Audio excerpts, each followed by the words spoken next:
प्रयागराज में बमबाजी की बढ़ती घटनाओं से आगे जाकर प्रयागराज पुलिस ने ऑपरेशन धमाका शुरू किया है। इस ऑपरेशन के जरिए पुलिस उन लोगों तक पहुंचना चाहती है जो बमबाजी की घटनाओं को अंजाम देने वाले लोगों को मदद करते हैं। दादी के हाथों का जादू और खुशबू से महकता घर, माँ की मुस्कुराहट और खाने की सुगंध। MDH गरम मसाला, क्योंकि हर रिश्ता है स्वाद से जुड़ा। देखिए, कुछ दिनों पूर्व अप्रैल माह में थाना शंकरगढ़ में एक कार के ऊपर बम फेंकने की घटना हुई थी और इस घटना का SOG और थाना पुलिस द्वारा सफल अनावरण करते हुए जब अभियुक्तों को गिरफ्तार किया गया और उनसे पूछताछ की गई, तो जब बम बनाने की जो कार्रवाई है, जो प्रक्रिया है, उसके बारे में उसके फॉरवर्ड बैकवर्ड लिंकेजेस की जानकारी की गई, तो ये प्रकाश में आया है कि अभियुक्तों ने एक पटाखा विक्रेता से जिसके पास अवैध रूप से कुछ बारूद और ये पटाखे इत्यादि भंडारित करके रखे हुए थे, उन्हीं से जो है जो रॉ मटेरियल है वो लिया था। तो उक्त जो पटाखा विक्रेता और अवैध रूप से भंडारित करने वाला व्यक्ति है, उसके विरुद्ध में थाना नैनी पे सुसंगत धाराओं में अभियोग भी पंजीकृत किया गया था और इसके पश्चात ये ऑपरेशन स्टार्ट किया गया। इस ऑपरेशन का पर्पज़ ये है कि जब तक दिवाली या इस तरह के किसी अन्य अवसर पर जो लाइसेंस के लिए जितने लोग या तो अप्लाई किए थे या किसी को अगर लाइसेंस वगैरह मिला था, तो इन सभी की जो है एक फ़िज़िकल वेरिफिकेशन किया जाए और जो संबंधित चौकी हैं, संबंधित थाने हैं,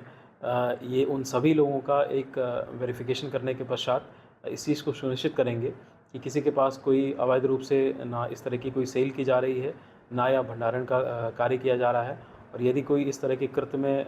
लिप्त पाया जाता है तो उसके विरुद्ध कठोर से कठोर कार्रवाई की जाएगी ताकि इस तरह की किसी घटना को भविष्य में होने से पूरी तरह से रोका जा सके। जानकार बताते हैं कि प्रयागराज का एक अपना क्राइम का कल्चर है जिसमें देसी बमों का इस्तेमाल कॉमन होता है।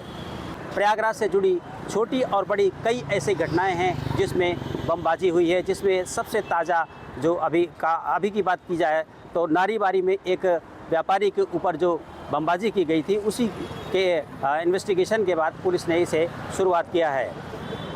गौरतलब है कि प्रयागराज के उमेश पाल हत्याकांड में भी देसी बम का इस्तेमाल किया गया था और उसमें गुड्डू मुस्लिम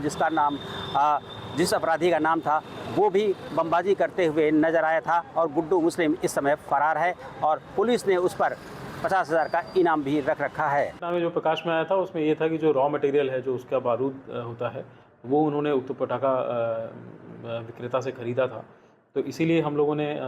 ये अभियान स्टार्ट किया है कि ये सभी इस तरीके के जिनके पास कभी इनको लाइसेंस वगैरह दिया गया हो तो उनका एक बार फिज़िकल वेरिफिकेशन हो जाए। जैसे करीब 130 लोगों के आसपास इस जोन में, यमुनानगर जोन में लोगों को